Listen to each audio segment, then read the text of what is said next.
అందరికీ నమస్కారం. MLA MLC అంశంలో పార్టీ తీసుకున్న నిర్ణయం పట్ల చాలా మంది నా అభిమానులకు తర్వాత పార్టీ అభిమానులకు కొంత ఇబ్బందికరమైన పరిస్థితి వచ్చి ఉంటది. బట్ పార్టీ కొరకు మనం సహనంతో ఉందాం.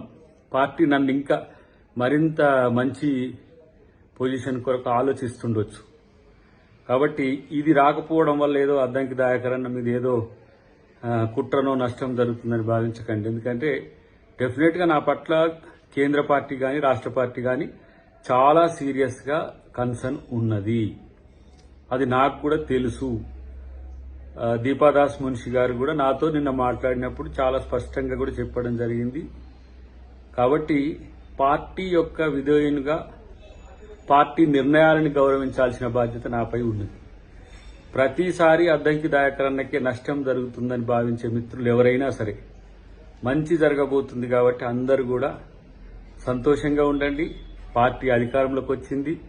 దాయకర్కి అవకాశం ఇవ్వడం అనేది పార్టీకి చాలా చిన్న విషయం.